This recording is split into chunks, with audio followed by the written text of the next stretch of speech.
saw Justin Lofton a moment ago behind the wall. He got right back into the race. He's had some good runs this year. What was the story, Candace? He thought he was having a tire problem, thought he had a flat tire, came back and checked that out. Everything was fine. Jim Englebright, on the other hand, in the one car, is having motor problems. He is dropping a cylinder. They're trying to determine right now if they're going to try to bring him back behind the wall or wait until the break. Guys. All right, Candace, thanks a lot. So a tough night for Lofton and for Englebright, but so far a pretty darn good night for Mike David. But the top two in the points are 1 and 2 in this race. Holmes came into the race with a 27-point lead. The race to go here tonight in Kyle, Texas. And then the final race of the year will be at Altamont Speedway in California. Oh, did you see Holmes bump inside there? The little bump and run right there. Still there. Got to get the run. He's got to go down the stretch here and beat him down to the next corner. Push him up a little bit high, and that's what Eric does to take the lead.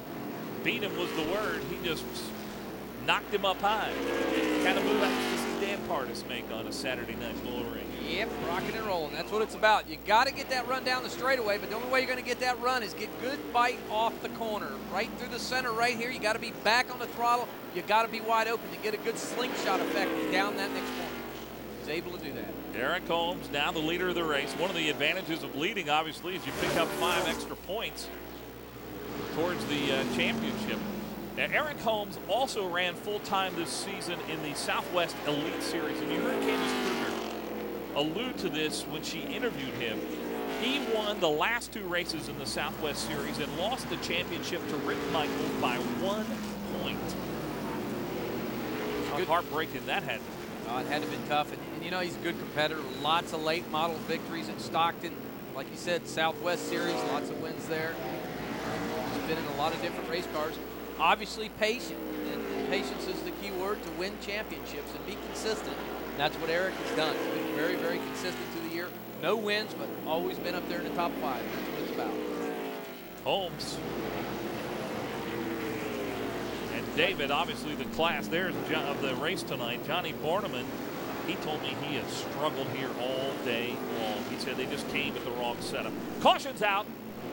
There is a car that has spun coming off of turn 3. That is Andrew Myers. Myers, and things don't look good. We see some. Looks like it's overheating a little bit. Steam coming out from underneath the hood. See the little hose there on the right front. Right. That's where we blow the overflow from the radiator when it overheats. That tells the driver, it tells the crew that the engine's overheating. Of course, we have a temperature gauge, but sometimes it don't always work, or sometimes we as drivers don't always look at them. Andrew Myers out of Huntington Beach, California. He won this year at Phoenix. He won at Irwindale. He is not going to win here tonight in Kyle, Texas. Well, under caution here, it has been Mike David and Eric Holmes so far. They have dominated here in Texas.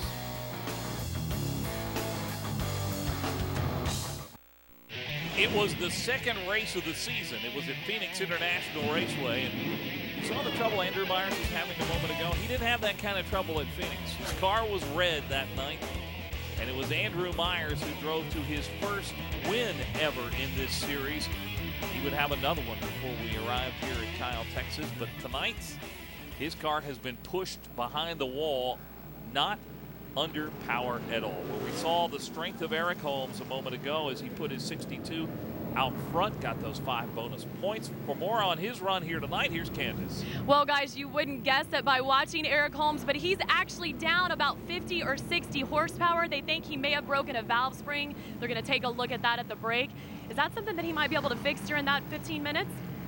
Well, if it's a valve spring, yeah, they can get that changed probably in about 10 minutes. If they have all the parts, it's going to be tough, but got to get the valve cover off, pull spark plug wires off, you know, get that valve spring changed, but hopefully it hasn't done any other damage. That's so important, because if the valve drops, which obviously it hasn't done yet, that car looks like it runs so well right now that we would have, you know, it'd be detrimental to them. So right now it don't appear to be affecting them too much. All right, they're lining up 2 by 2. Light is out on the caution car, and We should be going back to green. Eric Holmes has the choice, and he starts inside. This is our first look now. We're going to see what Mike David does starting on the outside in that upper, not very much preferred groove. Nope, and David's been so superior on these restarts on the outside. We'll just have to see how he does.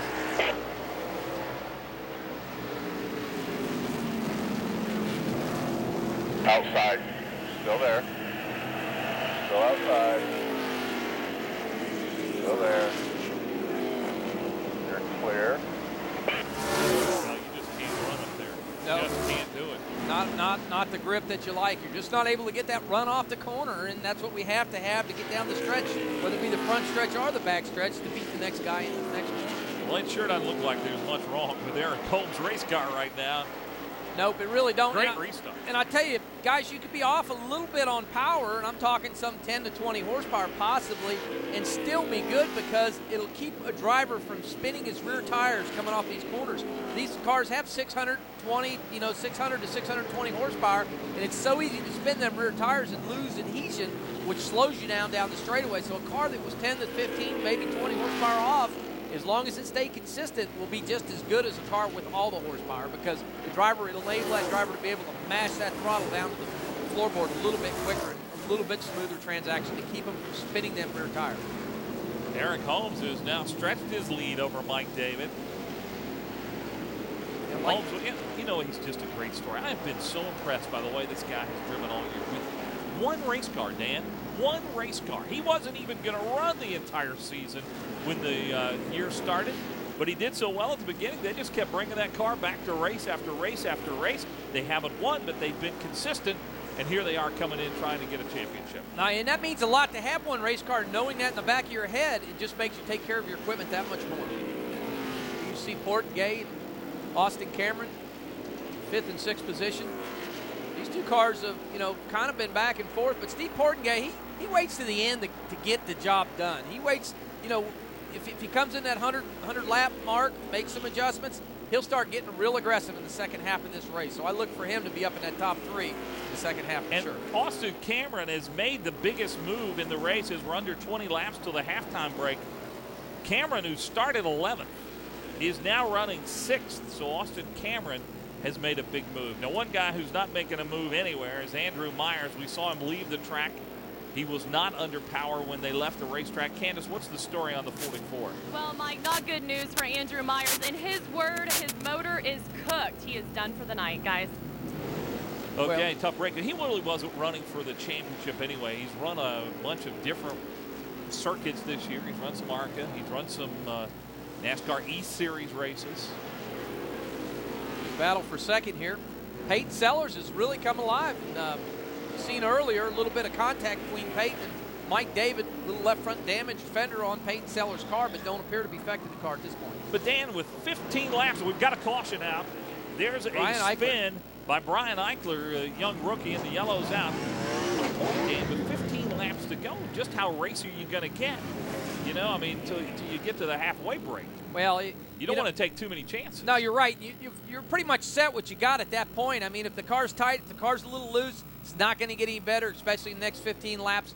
Try to maintain your position, wait for that yellow caution to come out, and then make your adjustments. And as a driver, as a spotter, we have to remember that, and that's what will help us keep us successful. See if we can see what happened to Eichler.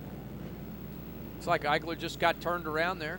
Well, another Mark Schultz and Jack Sellers able to get by, and Eichler, who's had some top 10s this year, actually finished second at Sonoma.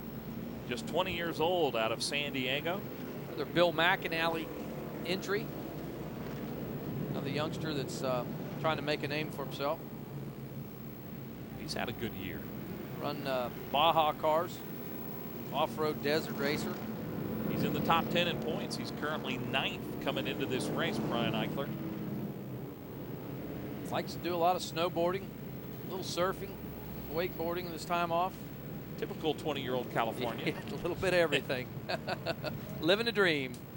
Under caution here in Kyle, Texas at the Allstate Texas Thunder 200. It's a great quarter mile, Stockton 99 Speedway, and the West Series saying goodbye to it this year as that racetrack is closing down.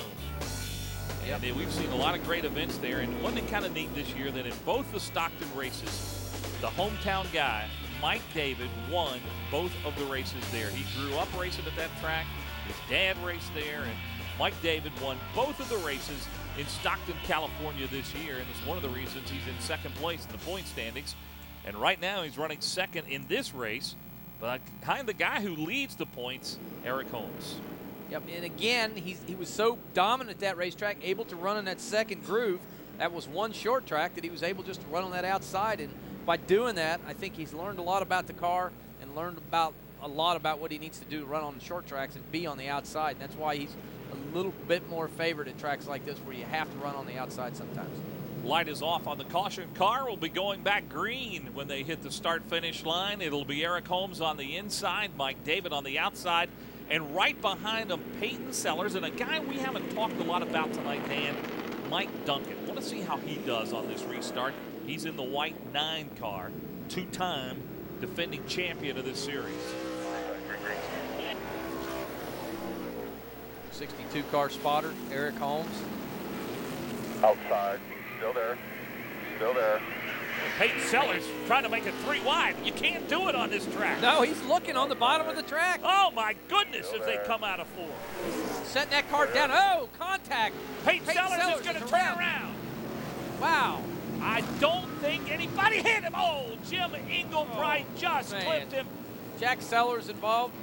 It looked like Sellers was going to get out of that unscathed, and then there came Englebright. He had nowhere to go, and there is heavy, heavy damage now on the 16 car. I tell you, when Peyton Sellers, 6 laps to go to halfway, and look at this. Yep, he gets in the left rear corner of David and just gets turned around. Not sure why, because it was plenty of racetrack, it looked like, on the bottom of the racetrack. And Dan, my point on this is you're 6 laps from halfway. I agree. You're 6 laps from stopping and putting new tires on and making adjustments. Why try to go 3 wide at that point? Yep, and again, it's a learning experience. You know, Peyton's obviously behind the wheel of that race car. He knows exactly what happened there. But as a rookie, and that's something we learn in these series, is I'm sure that, in the future he'll look back at this and say, did I do quite the right thing there? Maybe I should be a little bit more patient.